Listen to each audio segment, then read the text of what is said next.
agent today at desjardins.com/business coverage.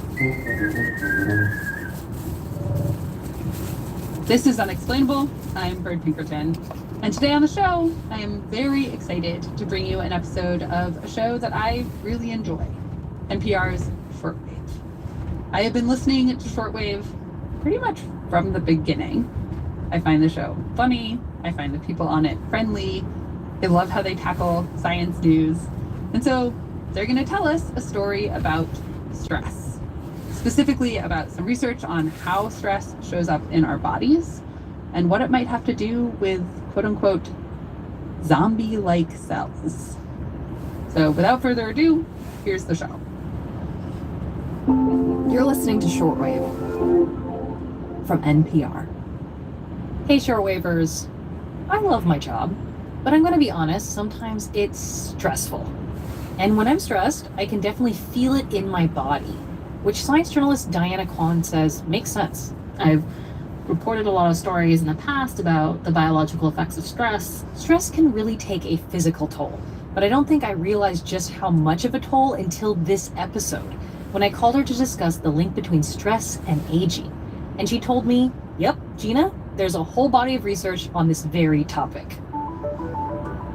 It just kind of made a lot of sense that stress sort of affects aging as well, because, things like various disorders and diseases, these all affect how quickly we age. She told me about a study researchers did in the early 2000s, looking at stress in 58 biological mothers. About a third or a bit more than a third who had a healthy child, and 2/3 who had a child with a chronic illness, and they kind of read their levels of stress due to somebody with an illness. This included asking parents about their stress levels, which are higher for the caretakers of kids with it. Because this study also did something pretty unique. It was one of the first studies to really stress England to the molecular level. So more researchers started looking for signs of psychological stress in people's DNA. And only this stress, they also had shorter associated with aging. So more stressed parents with shorter telomeres equals biologically older cell age, is performing their regular functions, and they enter this these zombie cells are sucking up resources from the rest of our body, which ultimately results and could ultimately help researchers answer the question, what is it about stress that's changing our cells that, A new hypothesis for how the brain handles these zombie-like cells may help researchers For genus. Dreams like, what if I paint a masterpiece that whispers some truth to everyone who sees it? Dreams of winning the big race car trophy with your big fast race car. Or dreams of building your own thriving business.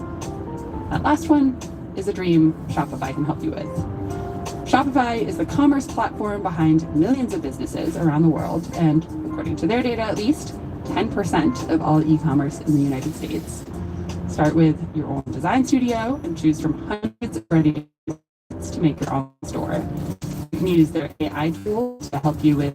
The film is directed by Oscar-winning filmmaker Andrew, Kate McKinnon, and David Diggs. Stream in the blink of an eye, and David Diggs. Stream in the blink of an eye now, only on Disney Plus. Sign up at disneyplus.com.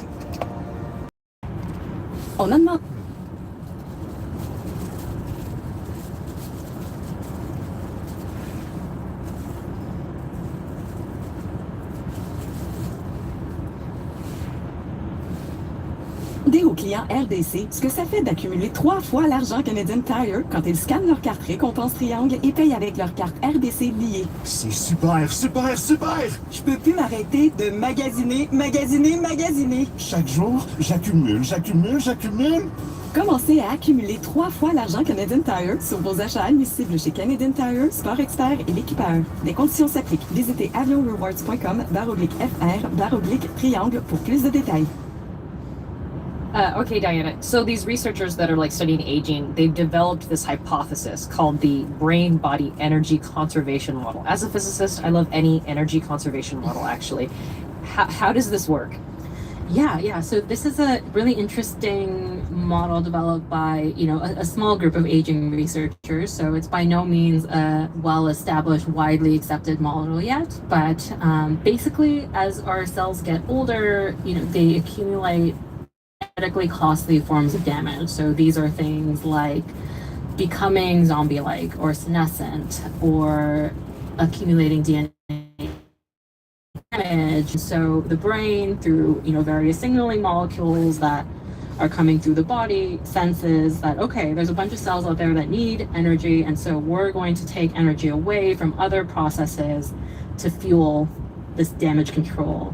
And so this ultimately results in the outward signs of aging that we're all familiar with, things like graying hair or reduction in muscle mass that are less essential than keeping our cells alive.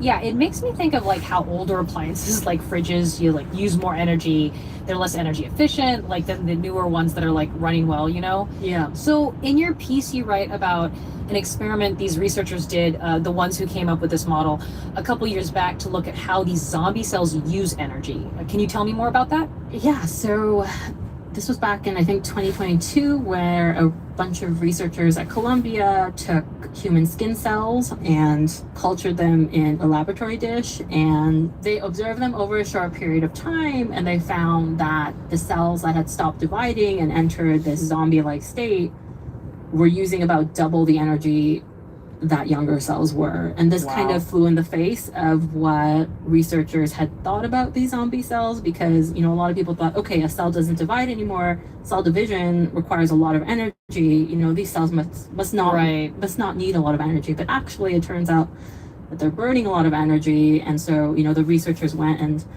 kind of looked at the literature and found, oh wait, there's like all of these other damage processes that are happening, and these are all costly. We should put this into a model, and the brain body energy conservation model is what they came up with. And this is a pretty new hypothesis, right? Like the entire aging research community isn't completely convinced yet, right? Yeah, it's absolutely a new hypothesis that they only came up with it, in the last couple of years. And the researchers I spoke to who hadn't developed this hypothesis, a lot of people thought it was really intriguing. And I think what a lot of people like about it is that it kind of brings the brain and body together in aging, and that's something that hasn't really been done before. This kind of unified hypothesis of aging, one can kind of think of it in that way. But in a lot of ways, a lot of pieces of this puzzle are untested, even though there are some really compelling hints or pieces of evidence that this might actually be happening. Right. Yeah. One of these things that has come up in these studies is this molecule called GDF15. Why is this important in this research? Yeah, so GDF15, or growth differentiation factor 15, which is a bit of a mouthful. So I think this was one of the most fascinating pieces of the brain body aging model puzzle. So basically GDF15 is a cellular messenger, and researchers think it might play a really central role in mediating the link between the body and brain and aging. And this molecule has also come up in aging research, sort of not related to the brain either. So it's been linked to a bunch of different aging-related processes. Once again, cellular senescence or a zombie-like state. So, this molecule is found to be linked to that process. Also a dysfunction in mitochondria, or these cellular powerhouses. This is also something that happens as we age. GDF15 is also linked to aging-related diseases like Alzheimer's, and a bunch of chronic physical and mental illnesses too. And so one thing that's really interesting about this molecule is that it's secreted by many, if not all of our organs, but the receptor for this molecule is only found in one place in the body, and that's in the brain. And so, all of these things together, have made researchers think, okay, maybe GDF15 is responsible for sending the brain signals about cellular stress. So this is kind of a working hypothesis at the moment, but a really fascinating molecule that might play a really important role, or be a really important piece of this whole puzzle. There's so many unknowns still, but scientists are already trying to create medicines like to slow down aging. So with this new hypothesis, how are scientists going to maybe think differently about clinical trials? Yeah, I think both with this new hypothesis and the kind of growing body of research that shows that stress plays a really important role in these aging-related processes, what a lot of the stress researchers or the stress and aging researchers that I spoke to said is that, this field of aging, which traditionally hasn't really thought about the effects of stress, should really think about how much stress the people who are taking these drugs or, will be taking these drugs in the future are exposed to, because Right. that might have a huge impact on how well these interventions work. When you were doing this story at the very end, when you've done all this reporting, did you come away thinking differently about aging, about stress? I guess yes and no. No, in that, I wasn't necessarily surprised that stress, which affects so many parts of our body, affects aging as well. But I guess yes, in that for such a long time, it was kind of this like woo-woo connection. Oh, stress causes aging, but Right. how without a mechanism. So I thought it was really cool that this research seems to be entering a kind of new era where, hopefully it'll start to make a big difference in people's lives. Yeah, I mean, this actually does make me feel like more hopeful as well about stress and aging. Yeah, absolutely. And that makes me think of, there's actually been some experiments where scientists have found that some of these stress-related aging changes in our cells are reversible. So there were researchers who Right. did a study in monkeys where they found that monkeys that were stressed out had these changes in their immune cells that were linked to accelerated aging.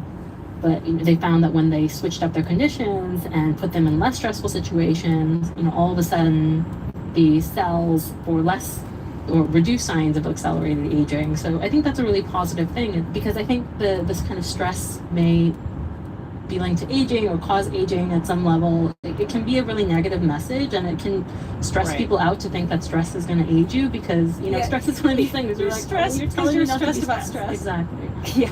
But these changes are not irreversible. These are things that we can affect in our daily lives to some extent.